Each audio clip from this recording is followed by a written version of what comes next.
this Sefer is Sefer Cheshbon Hanefesh, which is an amazing Sefer. I think this is actually the best, meaning this conflict that we have within each one of us, the two opposing forces of our conscience versus our lower self. And this Sefer, I think, really opens it up in a way which is very straightforward, very relatable, and very relevant to our generation. Because I think, as we were discussing yesterday, there's this idea of like the Yetzer Hara. And we think of the Yetzer Hara being like of this angel who's like on our shoulder. And that's not the case. The Yetzer Hara is just our natural instincts, which is not channeled properly. It's our animal, that it's our child within, that when it has a temptation, it just goes for it. When it gets upset, it goes. Or if it's lazy, it just relaxes. And the avoda is to train it.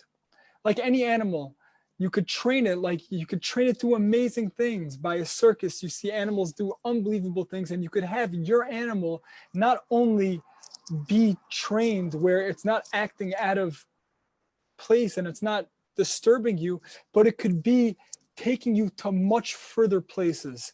And therefore, I wanted to see this inside, because the way he opens up the Sefer, I think it's very special. The way he describes this experience, and he breaks it up. And please, if anyone has any thoughts, comments, and wants to share, please pop in. So let's start. Imagine you are walking along a riverbank, and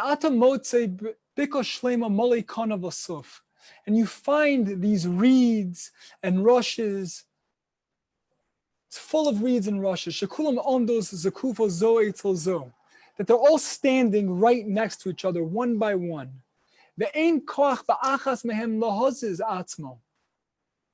And none of them have the ability to move.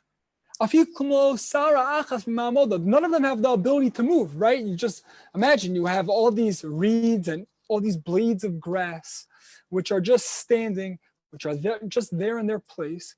And they don't have the ability to move. They don't have the choice. They don't have bechira. As to what we were defining yesterday as bechira, by the way, is the ability to go against your natural instinct. They don't have the ability to change. They're just straight. They can't move. But within a small amount of time, through just a little wind, if a little wind comes,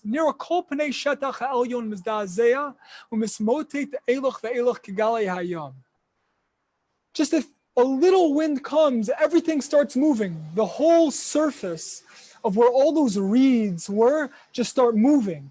They just move back and forth, back and forth. None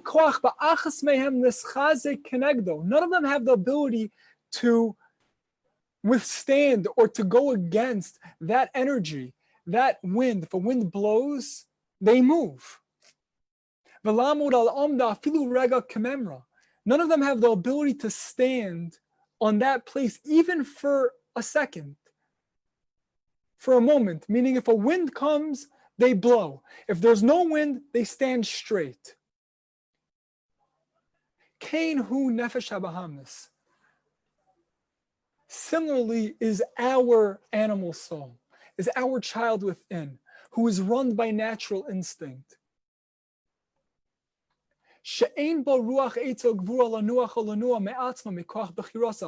Our natural self, our lower self, has no ability to choose whether to move or to rest. It has no ability.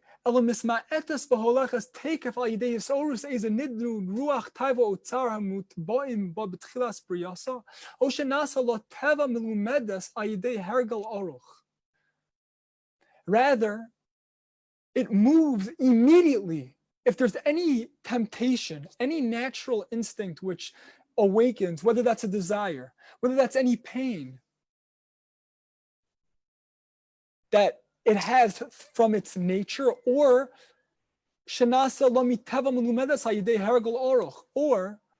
that it received, that it was nurtured in that way, that it was trained in that way through a long term conditioning, until it satisfies its desire. Once it satisfies that desire, then all of his feelings stop. And then it's overcome with a very intense sleepiness and laziness. And then that part within us, once that temptation, once that desire is filled, then it's done. Then it can't move anymore. Until another wind comes, another taiva, another temptation, another desire, another poke in it where it gets angry.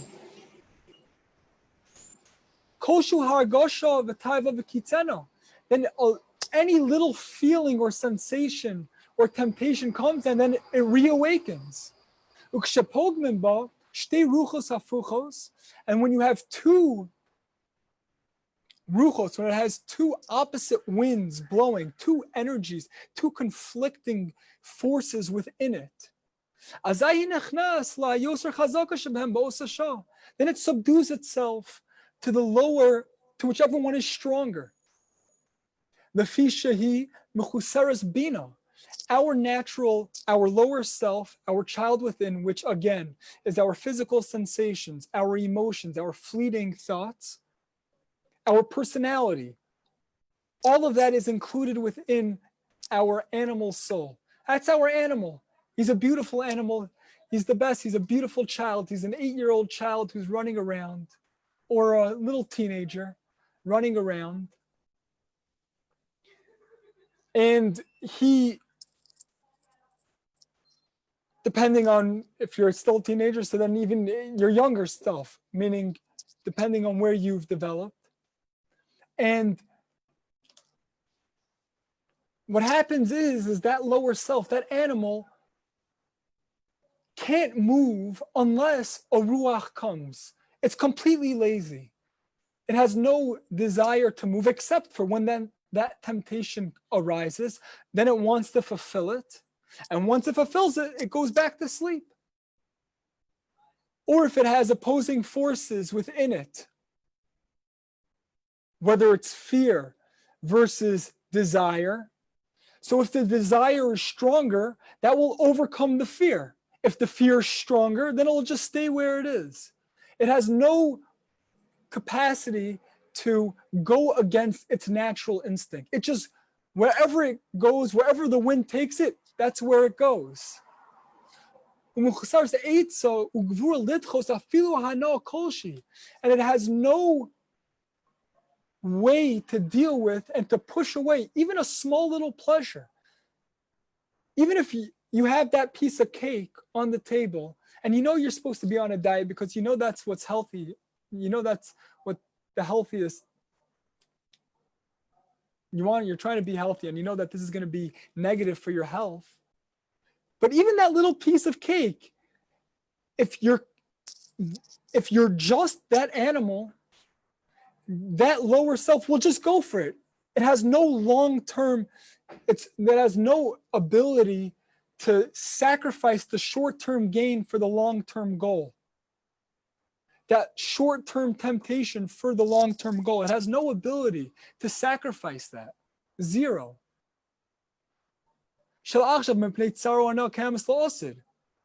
And look what he says. And animals literally have no advantage over the plants and the inanimate objects. It really has no advantage. Why? It has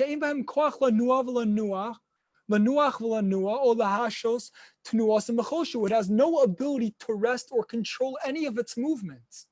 Meaning, just like a plant, when the wind comes, it blows and it moves and it can't control that. So the wind, meaning whether that be a desire, you take an animal, you take a lion, and you put it in the jungle and it's hungry, so it'll pounce on food. If it's not hungry, it'll just sit and relax. If it sees something threatening him, so then it'll attack. If not, it'll just wander around.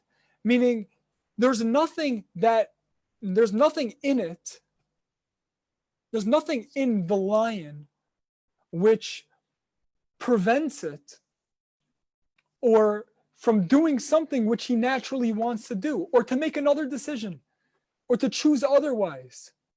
There's nothing within it. Our natural lower self, that nefesh within us, which is our lower self, will do whatever it feels, will do whatever it's more comfortable. And by the way, he pointed out a very important thing. He said that if it has two opposing forces, because we all have opposing forces, meaning, yes, there's fear, there's anger, there's being sad, there's depressed, there's desire and temptation. And they all exist, but whichever one is the strongest feeling or emotion at that time, that's where it naturally will go. The nefesh habahamish shalahem nitchas tekef kikonev asuf. And that nefesh, that lower self, immediately will go to wherever it's pulled. And by the way we opened up and what we were speaking about yesterday, that this, just like an animal, is not bad. Meaning, when we talk about the Yetzer Hara, at least myself, you always think about it being bad, like Amalek or something like 100% evil, but that's not true. Bad or Ra in this context means that if left to go in its natural instinct, and if left without being trained or channeled properly, it will go with its instinct, which can cause damage. For example, if you just have a bear walking around town, it'll break a window in order to get some food. Not because it's bad, just because it's not trained. In Torah, that is bad, because we expect us to be able to train and channel that part within us in order to do amazing things, to become the rider of the horse. But the horse itself is not bad. That child within us wants the best for us also. It does. It thinks that the best thing for him at that moment is that temptation. It really has no mind of its own, and it's just going with whatever is.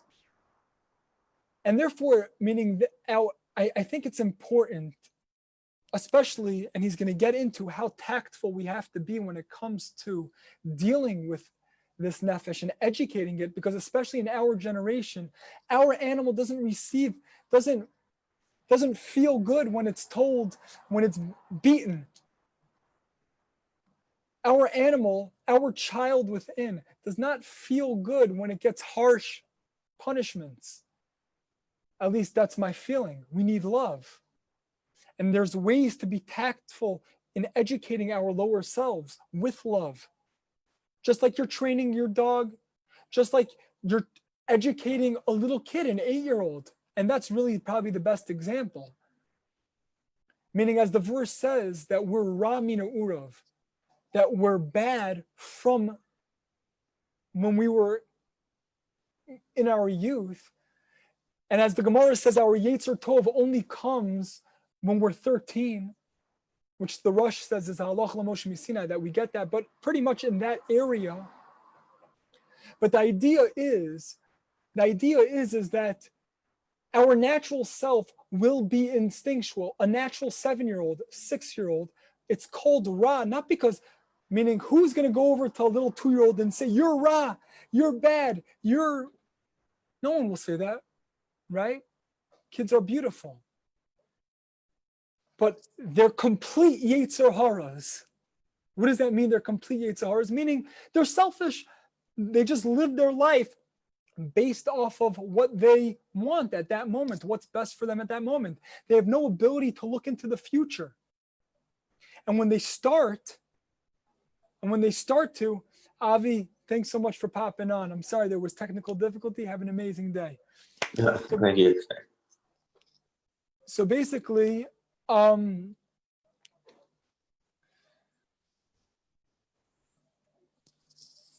were we saying? Basically, our child within, he's not bad. He's like a 7-year-old running around just selfish. And just like a parent needs to educate his child, we need to educate our lower self. And he's going to explain. So let's continue. Any questions, comments before we move on? How's everyone doing?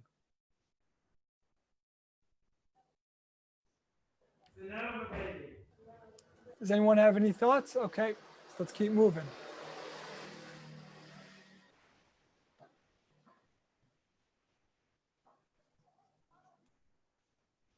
You guys see the next page? Yeah. ולפי שאין לו לנפש הבהמס מצידו שום רצון של בחירה, and because the nefesh habahamis, the animal soul, has no ratzon from its own, meaning it has no free will, that's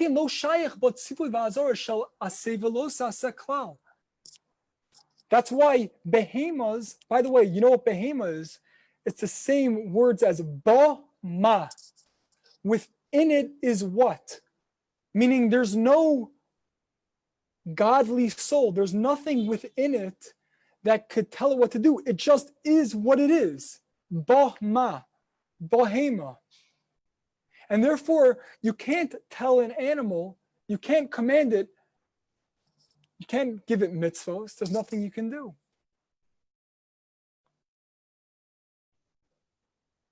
Achein, however, ha'adam, a man.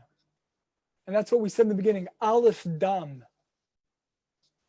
Aleph, the godly soul, over the Dam, over the Nefesh, Shehu Baldas. That he's a Baldas. What does that mean? The translation over here says wise, but really Das is much more than just being wise. It's the ability to be aware. It's the ability to intuitively know what's right and wrong, to have beliefs, to choose. If one doesn't have das, you can't make distinctions. The ability to make distinction based off of relative value, to be aware, to focus on ideas.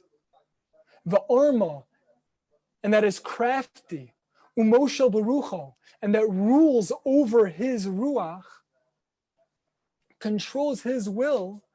He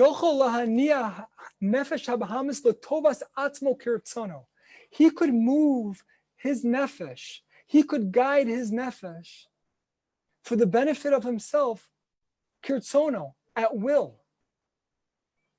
And this is an important thing, because an Adam, at least the way he's defining it, an Adam is someone that is in control of his behema, that is in control of his inner child. Dahainu, that is, l'ora bekirba ruach shel taiva v'tzar mamish, k'gon la'avriach hatzipor min hakonosh al yidei kishkush hazug. He has the ability to awaken within it desire and pain, meaning he could, like, imagine you have you're trying to chase away birds, you could chase them away with force, or you can entice them to trap them. Or you could train through habit. You could train through habit to be able to awaken within yourself desire and feeling. You could train yourself through reward and through being tactful. We haven't gotten to exactly how to train it, but you could train yourself to love hard work, to love working out, even though it's painful. To love, you could train your lower self to get up 3 o'clock in the morning. You could train it where it's up and it's ready to move. You could train your lower self to love ruchnias. Reb Nachman has a whole Torah on this, where Reb Nachman discusses in Chav Beis that your guf could awaken your neshama to serve Hashem if it's trained properly through habit, through conditioning. Kaniskar la'el. Umishu baki umumcha b'mleches hachinuch, and someone who is an expert and is experienced in chinuch, which is educating, conditioning, giving it the ability, instilling within it certain habits, you could use that koach that you have within, that passion, that desire, that energy to whatever you would like. Now he's going to give a couple examples. But an Adam, just to define, so we have the animal. Fine, I'm sorry. An Adam is someone who's a baldas. He has the ability, he is the rider of the horse. He has the ability to guide it to wherever he wants through education and conditioning, through giving it, and he's going to get into a little in the introduction what that means. But he has the ability to control. An Adam is someone who has complete control over his behemoth. Meaning most of us are walking, meaning there's 3 levels. This isn't even talking about a Ben Torah. Most of us are struggling between a behemoth and an Adam. That's where most of the struggle of us are. Not even in Ben Torah. It's not even like, because once we're in control, then once we're an Adam, then we could make right decisions. But if our behemoth is just, or our inner child is running wild, so there's nothing to talk about. Nothing to talk about. It's just moving around and it's cruising. It's doing whatever it wants. So the avodah is to first become an Adam, to become a bardas, someone who's aware, who gets control and knows how to educate that child within us. And by the way, in every generation, we were talking about this a little yesterday, that every generation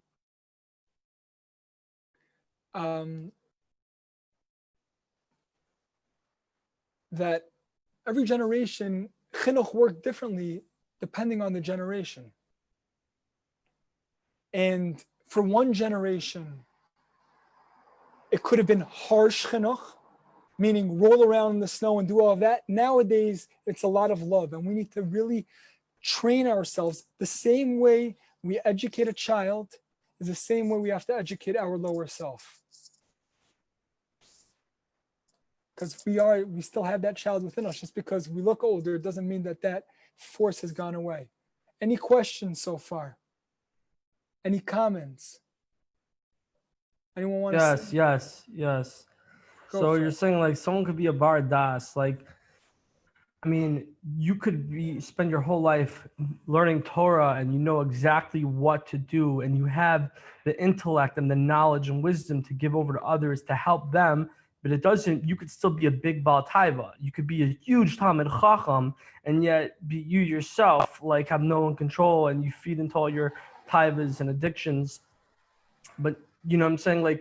I think versus someone who may not have the knowledge and wisdom. He's not a bardas, but he's strong, and whatever he knows, he's strong, and he knows how to, circum his taivas and be able to have self-control. I don't think it's a matter of knowledge and wisdom helps, but I think it's more than that. I think it has to do with one's strength, self-discipline. It's more than just knowing. Knowing is helpful. It's like a coach versus it's like a coach versus the athlete. You know what I'm saying? You could have a basketball coach, but he can't play basketball, but he knows the fundamentals of the game. Doesn't mean knows how he himself can get on the court and he could airball every time. You know what I'm saying? There are a lot 100%. I've seen in my life, just a lot of great people. By the way, that's such a good analogy. That's such a good analogy, because really our nefesh could run, meaning our das has no ability to do anything in this world. Zero. Nothing. It can't do anything. Exactly Can't shoot my a point. basketball. Wow, Reb Moshe, Gewalt. So good to see you. The highest. Wow, Reb Moshe, the man himself. The best. So no, that part within us, our conscience, our neshama, in this case, well, let's just call it the ability to be aware, the Baal Bechira within us, the one that has the ability to choose and to make decisions and to guide and to educate, that can't do anything in this world. Zero. It can't shoot a basketball. It can't do a mitzvah. Like I could be a life coach to others and help others achieve their goals. And me, myself, I could be struggling and not practicing what I preach. Like I could help someone else get from point A to point B, but me, myself, I'm stuck in point A. You know what I mean? Like I can, so it's like, I'm just saying you see a lot of this and knowledge is helpful, but I think it's a lot more than just knowing what to do. This isn't about knowledge at all. This is about education. This is about chinuch. This is about, as you said, discipline. And imagine just if you were to educate a kid, the same way you would educate a kid is the same way you educate your nefesh. What about the father who smokes cigarettes and he hides it from his son? Son doesn't know he smokes. But then his son, he finds his son smoking one day. And his father knows how he got this addiction. He understands the ins and outs. He's tried quitting and failed and tried many times. And he tells his son, and all the wisdom he's learned, he tells his son, don't ever smoke. He gives him the whole lecture. And he educates his son not to make that decision. But he himself can't control himself. Right. What do you think? I'm just saying, like, you see that all the time. By the way, you think that father's going to be as effective?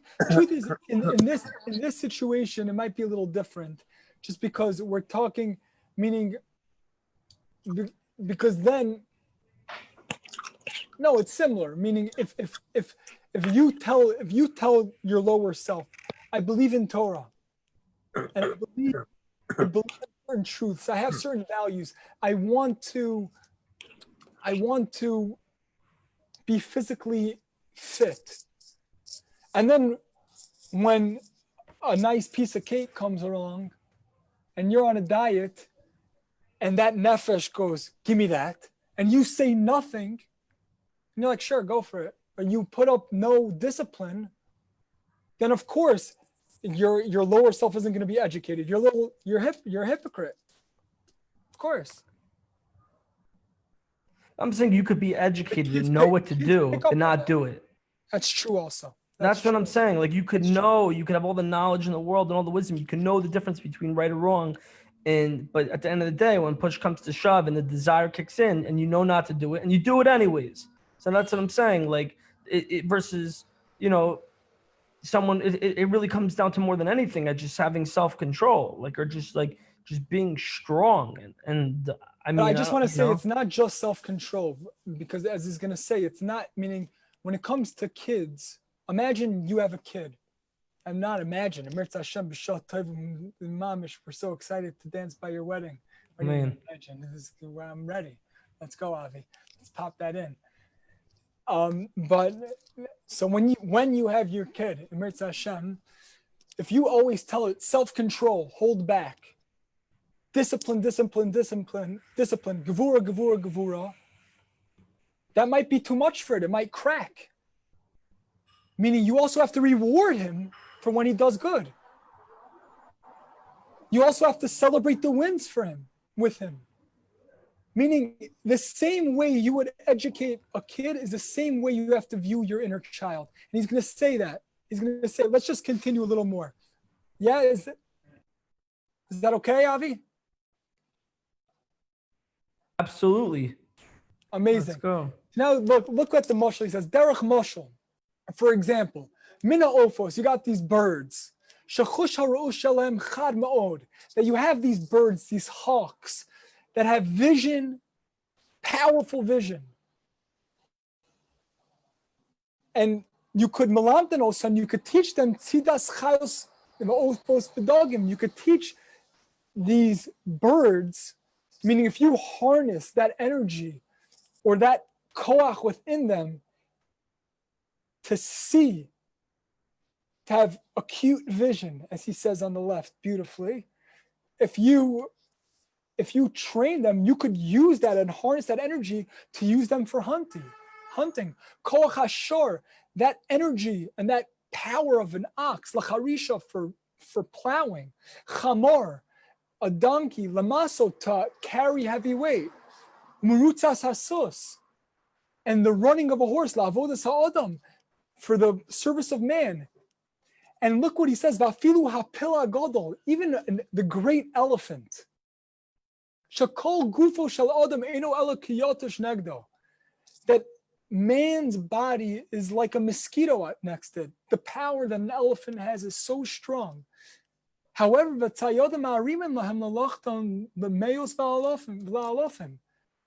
amazing about it, which is pretty wild, think about it. An elephant is crazy strong.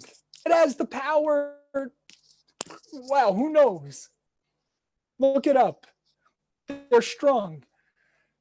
But you know what? You know how many times they've been trapped? You know how many times hunters came and were able to trap them and bring them to zoos? What do you mean, but they're so strong?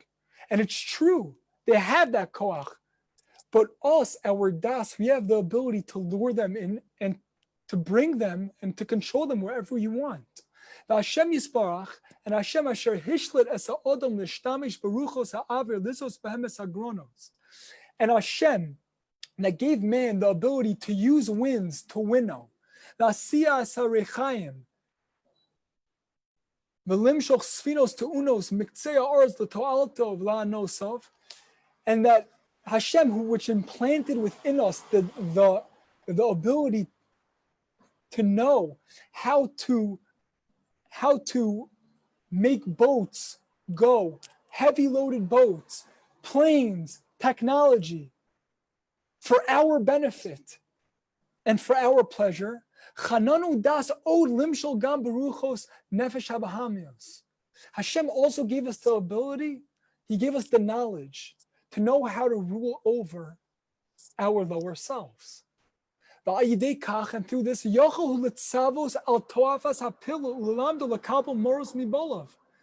you can do through that, you have the ability to take your elephant, your wild, powerful elephant inside of you, and to train it to be under your command, under your bailos, meaning you could have ownership over it.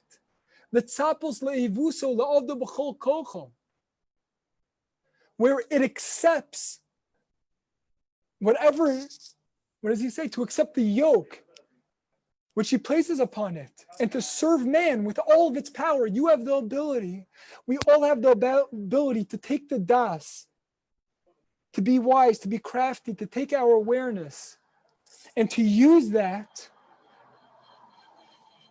and our wisdom and our craftiness in order to train our wild, beautiful child within us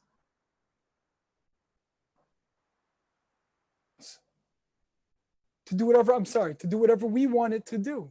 For us,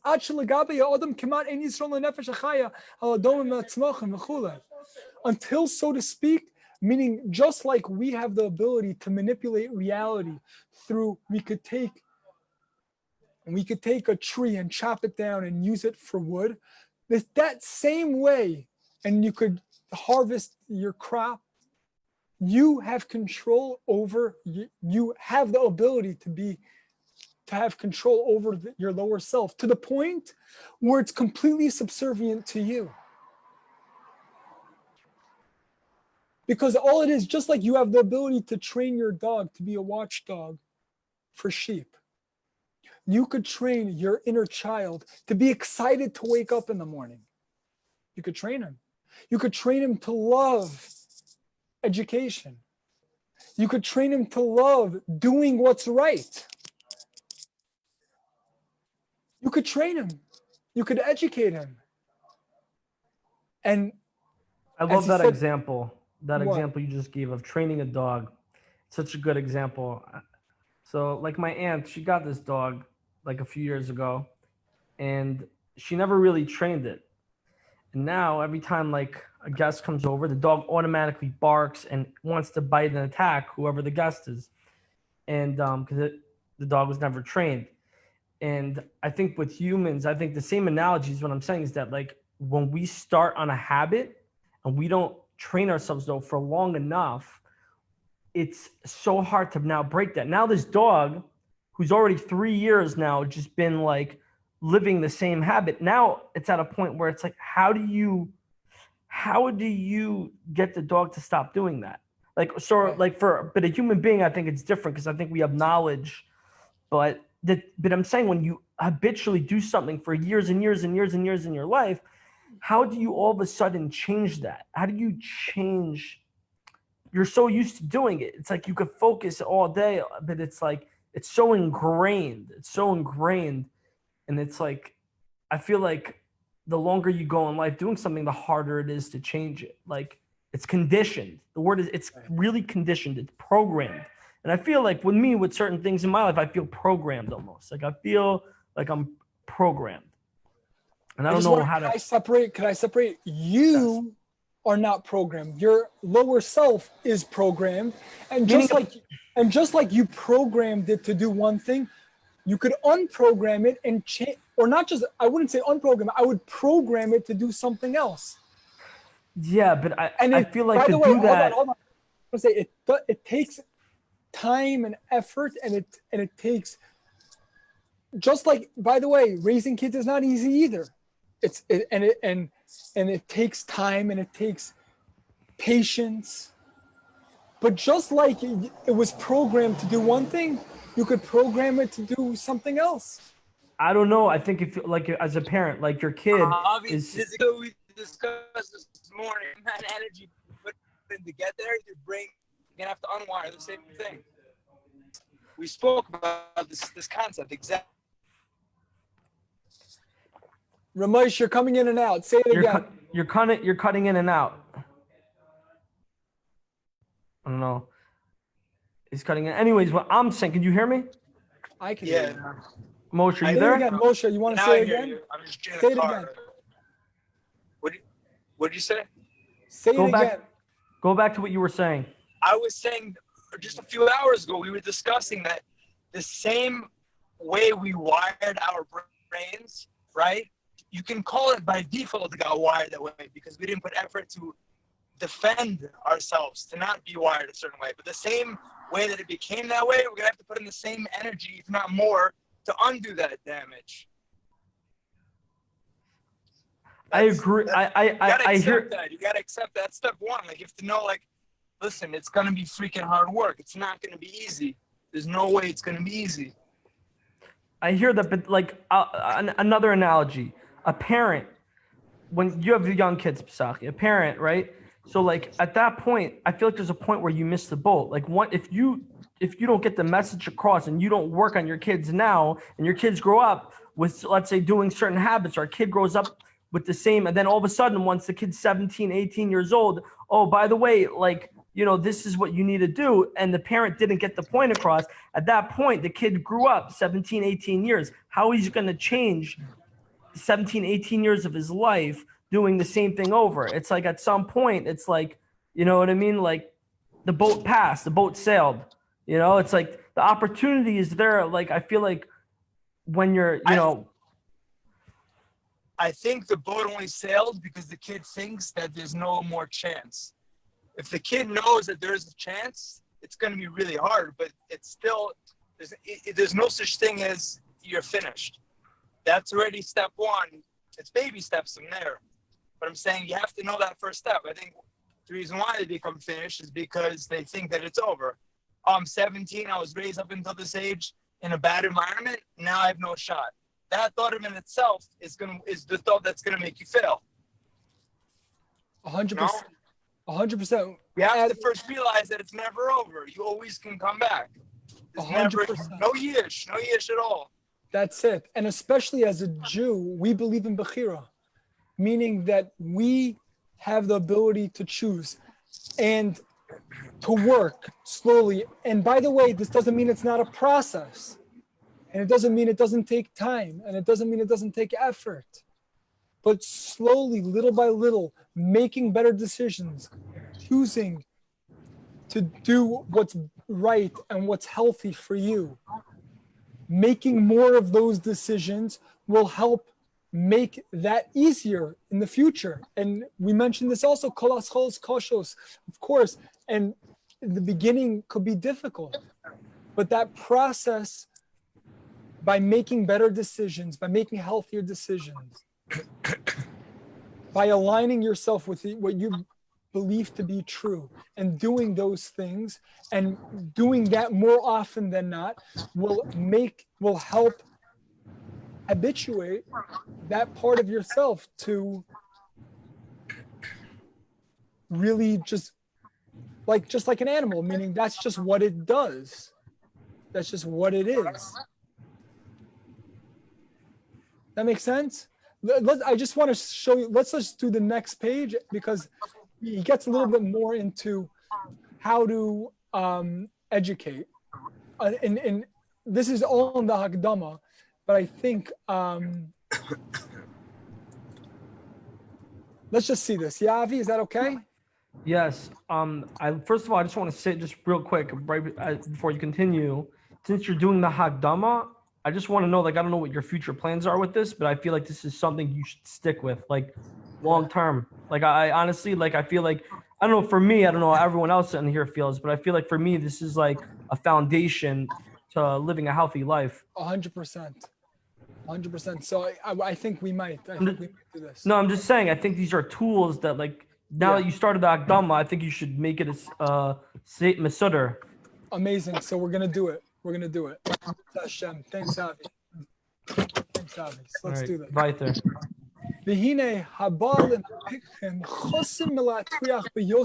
Look at these beautiful words, which Rabbi Sol Salanter was so into this Sefer, which I don't know why more don't do it. It's not such a famous Sefer.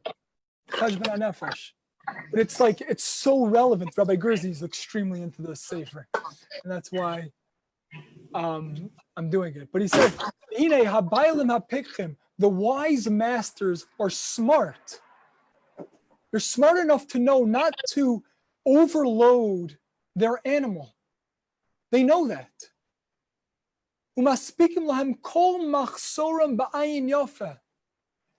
And they generously provide them with their needs in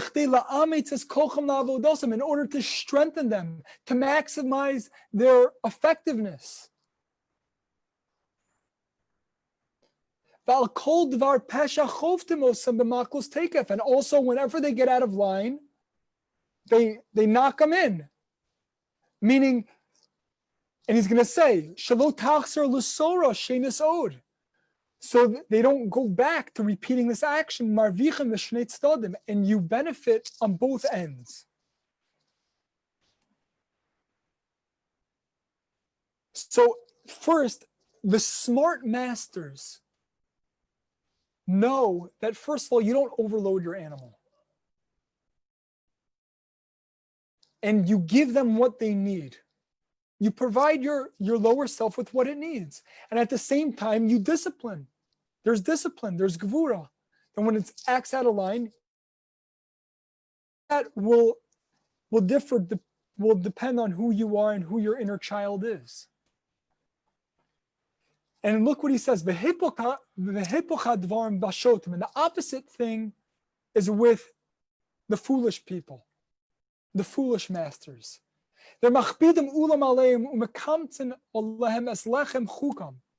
They overburden their animals and they don't give it what it needs. What happens? And because of that, because they don't give their lower self, their animal, their inner child, what it needs, they don't provide it with proper food. They're not physically healthy. They don't eat properly. They don't work on the emotional, psychological world. They don't give it what it needs. What will happen is it will shorten the life of your animal, of your inner child, and it won't be as productive. Or your elephant will start rebelling. That the strength of their body and there is way stronger, is way stronger than yours. and who come aleim l'ramsam b'raglom u'lerasek evreim. And what will happen is that the elephant, meaning your nefesh, will want to kill you, will want to trample you, will want to overtake you. If you don't feed it properly and take care of you, it will flip out.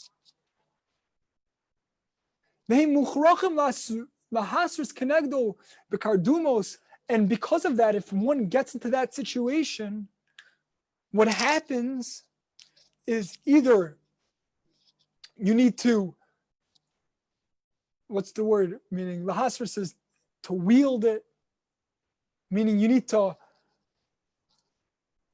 like chop off some of it. You need to damage it. You need to cut off one of its arms. You need to really damage that lower self because he's flipping out against you, not because he's bad, but because you haven't taken care of it properly. And therefore, now you're in a situation where it's rebelling, it's going wild, it's flipping out. And now when you're on the other end, meaning either whatever that means, to calm it down, you might have to take medication, you might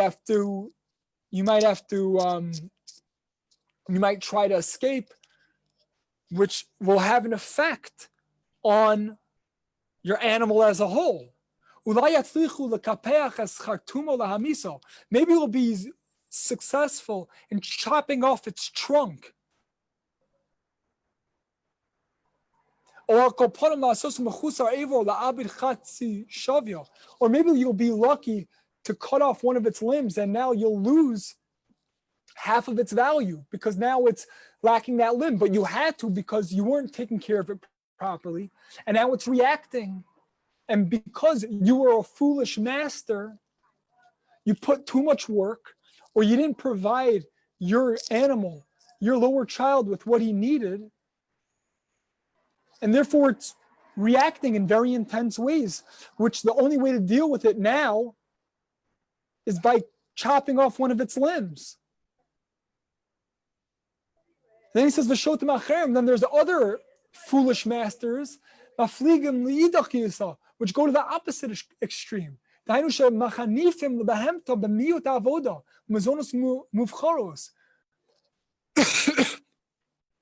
it just gives its animal whatever he wants without working it hard, and gives it the choicest of foods.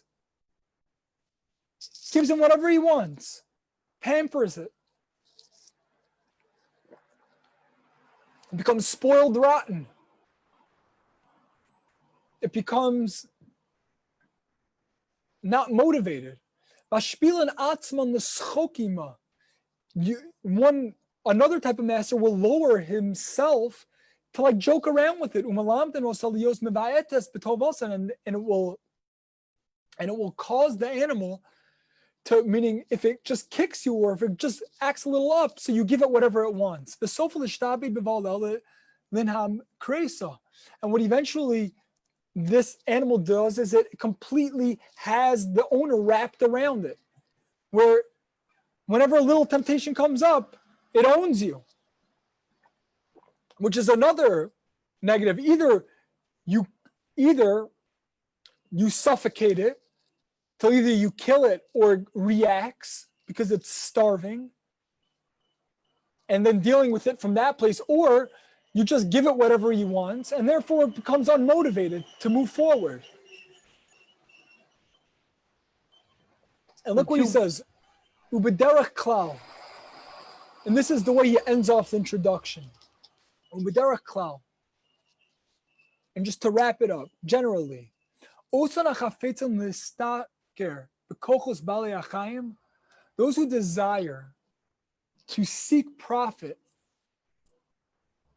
by utilizing that energy that he has within him, that animal, that child within him that has filled with energy, if one wants to use it and gain from it, one needs to be an expert in training it, in its chinuch. I love how he uses the word chinuch, because that's the same. Chinuch is the same way we are mechanech our kids, is the same way we have to be mechanech our lower selves, because that's all it is. It's a ball of energy which needs to be channeled and harnessed. You need to be an expert. If you want to get the profits, if you want to utilize that energy within each one of us, we have to be masters in chinuch. V'umanim nimrotzim lahamtzi b'mumias shonos kfiyo inyan. And we need to be real, trained experts to find at every single moment to deal with it with craft and being very sly and cunning and understanding the situation for what it is. Based on whatever the situation demands, you have to be able to be aware, what does my animal need right now? Does it need a little discipline? Do I need to reward it? Do I need to give myself some self-love and care? Does it need a vacation? Do I need to be working out? Do I need to be more disciplined? What do I need? Uma gam tzrichem shkido rab savlonos v'tzufa yomim v'shonim. And you also, an additional, they must invest considerable effort and patience for days and years. Just point that out. This is a process, days and years. This doesn't happen overnight. One needs patience for this.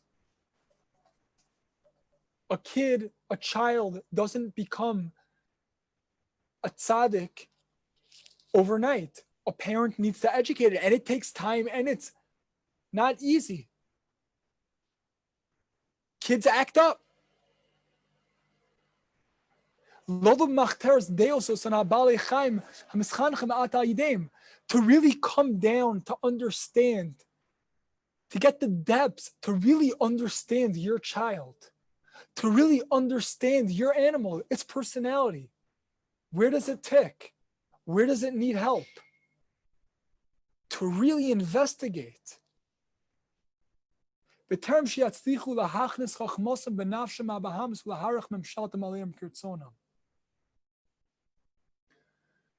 that before they successfully enter into really conditioning their animal and to really have rulership over themselves, to really channel it.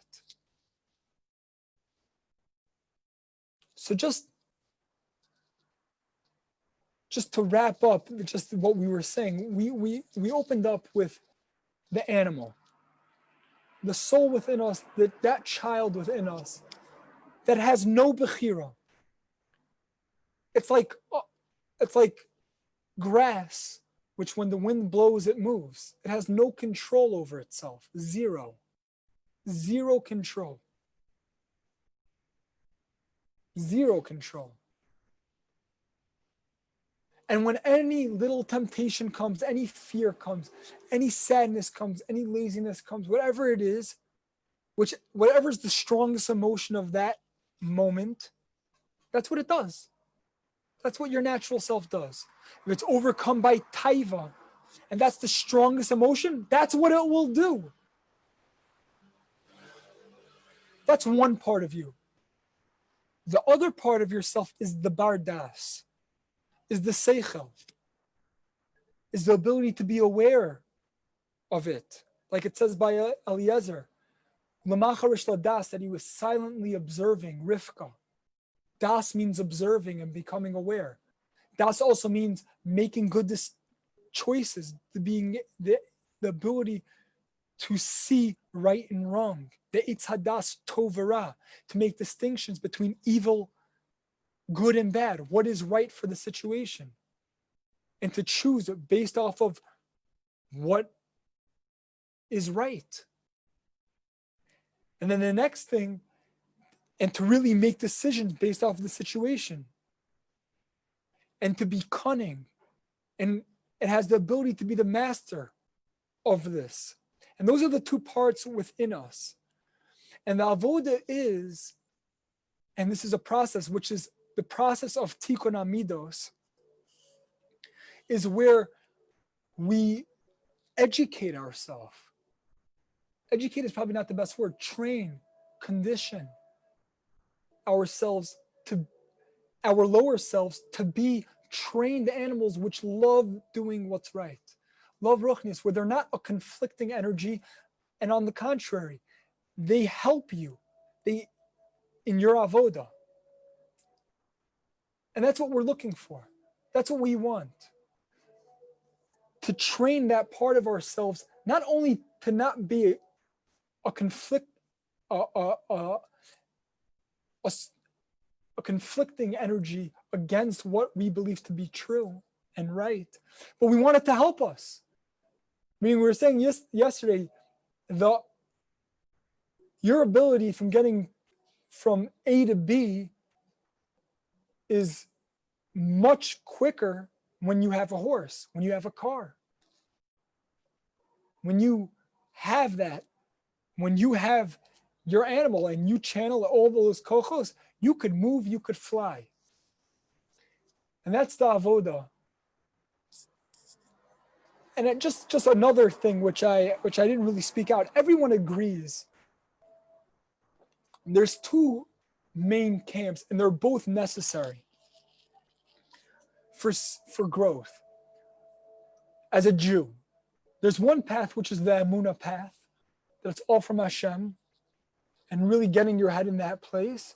And then there's the Tikkun Amidos path, which is really working on yourself.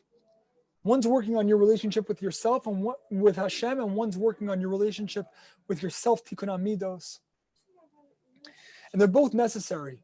People start from different places, but they're both needed at the end of the day. And this is the avoda of Tikkun Amidos, working on harnessing that energy within ourselves. Is there any questions, thoughts, comments, criticism, anything? Where we hold it? There's something I wanted to add. I think basically I'm just trying to see it within my own life because, I can only, see it from my, my experiences. But I think the way I understand it, I'm sure maybe Rabbi Nachman gets into this, but I think if someone focuses and puts a lot of emphasis on trying not to do something, I think it's a very uphill battle to be able to get yourself to overcome taiva or anything by trying not to do something. Because something happened recently in my life, like during this whole quarantine. I mean, I love sugar, right? And I like coffee, and I've been putting sugar in my coffee with milk for years, my entire life. And I start to get really bad heartburn. And then the heartburn, so what I would do was so bad, I had to stop myself from drinking coffee. So I would stop myself from drinking coffee, the heartburn would go away. But then I would crave the sugar. I would crave it. But then the heartburn would come back when I start drinking coffee. So then one day I took the sugar out. I wanted coffee, so I took the sugar out and the milk, and I started coffee black. And I just did it for a couple of days, and I acquired a taste for black coffee to the point where now I like bitter black coffee more than I like coffee with sugar and milk.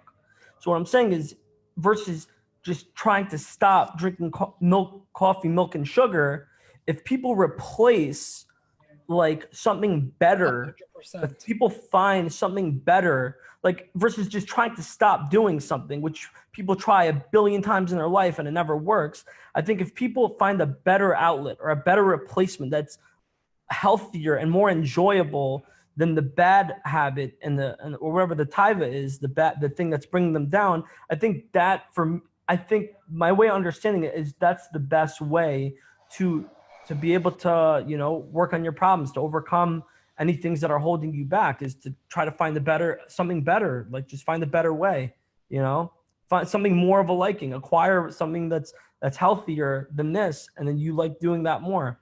I think just this narrative of trying to stop doing something is a very difficult thing to do without trying to find a better outlet. 100%. I don't know. Does Reb Nachman talk about these? I'm sure he does somewhere along his. Of course, we spoke about that yesterday. We're not Hakdama. So. We spoke about that yesterday. This isn't Reb Nachman, by the way. No? This is not Reb Nachman. Who is it? This is Menachem Mendel Levin, who lived in the 18. He was one of the he was in part of the Muslim movement. He's Gavat. Yeah, I like it. That's good. Yeah. Yes, it's not. This is what Musar is supposed to be, and this is what Rabbi Yisrael Salanter was preaching. That to really become a bar das, to be in control of your lower self, but people get lost because then they start looking and they have a faulty perception of what the Yitzhar is. What is your lower self? What is it? And nothing's in context, and therefore it becomes a whole burden as opposed to an education and a training process, where it's not bad. You're not bad. It just needs to be channeled. I think, but what I'm saying is more the methodology of doing it. I think is developing good habits. For sure. It's not stopping your bad habits. By the way, it's both. It's a combination. And that's what he's saying, by the way. You have to know yourself. You have to know your animal. And you have to know your child. And for some people, they might need a little bit more discipline. Some people, and that's what he said, meaning if you hold back from providing it with what it needs, and meaning that's what he said, the smart master gives his lower self exactly what he needs. He makes sure that it's happy. He makes sure that it's content. He makes sure that he doesn't overburden it. And at the same time, he disciplines it. And there's the balance that you have to know. When you say discipline, what does that mean? Nowadays, all of the Gedolim say that the main way of discipline is through love. Nowadays, that's what talks. That's how kids react. And you have to know exactly how to do that for yourself. So let's say your child acts out of place. So he also mentioned, by the way, that it takes time to really get and to really understand your lower self. Where is it coming from? What does it need? Where does it really want? And hey, can I add to that too? Yeah, of course. Just on the know yourself theme, like you're just saying, because like I think there's also the need to understand the part of the Yetzer Hara that's like really, coming, I guess, from you in a way, versus like, the stuff that's been added as part of like the byproduct of the generation that you're living in, the people that you've been around, the situation, whatever. Like, I think there's like kind of like added, like, I don't want to call it like, like decoy Yetzer Haras or something, but like, people can acquire like, these kind of like, they're not really a part of who the person is. You know what I mean? Right. Like, I agree. And I think it's sometimes hard actually to differentiate, like, what's a thing that I picked up, that's not really me at all, versus like a thing that is coming from, something that I need to harness, like kind of like we're talking about, Right. Agreed. Mea chuz. Thanks so much, Michael. Like if a person's addicted to pizza, and he's just putting on weight on top of weight on top of weight. So like, I think the best solution to something like that, to stop getting this guy to eat pizza, isn't just withholding from eating pizza. If this guy acquires now eating salad to the point of the taste of eating salad to the point where he now likes salad more than pizza, he's going to just be addicted to eating salad, and he's going to stop eating pizza because he likes salad more. So like, I think that's kind of like the way I understand the methodology, the way I understand is to really overcome these things is just really training yourself to liking good, positive habits, good things more than to replace it. It's really replacing and finding, so it overrides. So all of a sudden it's like, 100%. yeah, now I like bitter coffee more than sugar sweet coffee. 100%. To the point where I never want to ever put milk in my coffee again. So versus this 100%. fat guy who now eats salad, he lost all this weight because he loves salad more than he likes pizza. But once upon a time he did it, I think that's kind of like, that's really, I think to me, that's really the only way. That's really the only, I don't see another way. It's like, I think that's really what how I understand overcoming your taivas is that, like, you know, you have the option and the choice to do whatever you want, and usually, you know, the more you feed whatever it is you're feeding yourself, and whatever goes in, and that's gonna be the product of the cause and the reaction. Like, so if a person more sugar one feeds himself, the more he's gonna want sugar. The more he, you 100%. know, I think 100%. I just kind of think that's how it works, you know. I'm with you. I'm with you. But there's also the aspect of discipline. It's a balance, and you have to know yourself. I and you think the have discipline starts in the beginning, in the initial part yeah, of yeah, like. for sure, for sure, for I sure. don't think. for sure. I think over time, it's like a well-oiled machine. It's like once it's running, it's running. Once the guy already acquired loving the taste of salad, he's not going to want to go back to eating pizza because he likes salad more. I think the beginning is being able to acquire that taste of liking salad to the point where he wants to eat it more and more. I think that's where the discipline is. It's at the root of the problem. It's not like, you know, it's the beginning stages. 100%. 100%, Avi. Yeah, but yeah, it's good. It's just good to be aware. Like, for me, this whole year brought more to my awareness of like, all right, what can I do? How do I acquire certain good habits that can maybe replace certain bad habits? You know. I'm with you. I'm with you. Thank you all, Mamish. Thank you all Anyways, for coming I on. love this year. It was good. Amazing. So let's continue. I mean, Thursday we're gonna do Parsha, and then hopefully next Monday we'll get back to this.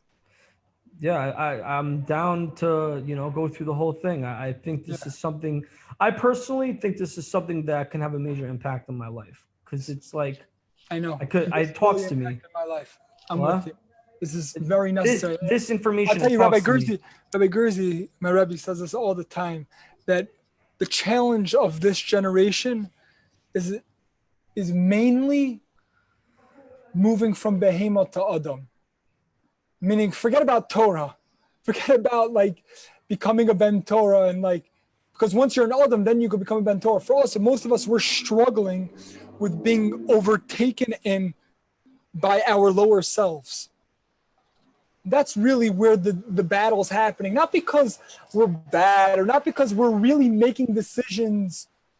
It's really this, it's moving from Behemoth to Adam, which is where a lot of work needs. And he brings some sources that now in the Ikvas of the Mashiach, there's three ways.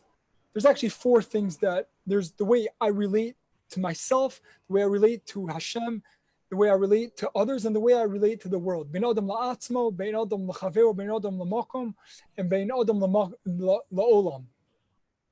And the challenge of our generation, mainly,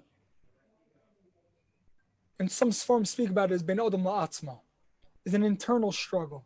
And you see that we were talking about this a little bit yesterday, that you see people from like the previous generation, like, it's right, so do it. What do you mean? Like, what do you mean you're not feeling in the mood to do it? Of course you do it. What does that even mean? Like, they like people that were coming from before the Holocaust, like, of course you got up on time. Like what is this sleeping in business? No one slept in ever. Like, if that's the right thing to do, we get up, we have our schedules, we move forward. Now we're stuck in our emotions. We're stuck in like, and it's a whole world which we have to, first of all, know how to educate, but as well, it's a major avoda for our generation, and I think it's very important. 100%. I love what you said. It's like the main thing is really like the ikr. Ikr is being adam la'atzmo. And I heard an awesome. I remember it was like a meme, or someone like sent out it was from Reb Shlomo Karbach, said most schools are so focused on teaching kids to believe in God, but yet you don't find many schools that teach kids to believe in themselves. Like, meaning, you know what I'm saying? Like, they're so focused on believing God, but these people have no connection to who they are, that like it's very hard to have a relationship with God when you're like disconnected to your, you know, to yourself. And that's, I think, really, that's really the ikr. That's the foundation, is like really like being in touch with who you are, and focusing on your core being, And I think everything after that takes care of itself. Everything after that, I think, is you're solid. Your foundation's already laid out. I think the foundation is in yourself. I'm with you. I totally agree with that for sure. Amazing. Yasher koach, guys. I'm sorry for the technical difficulties in the beginning. Hopefully next time will be more clear. And yeah, have an amazing night. Love you guys. Some love to share. Thanks, you too. Chodesh Take Tov. care. Chodesh Tov. I mean, we're post Chodesh. Rebelli. It's just starting now. It's Rebelli Pollock. Okay, I gotta go. Have an amazing night, guys. Adios. Love you.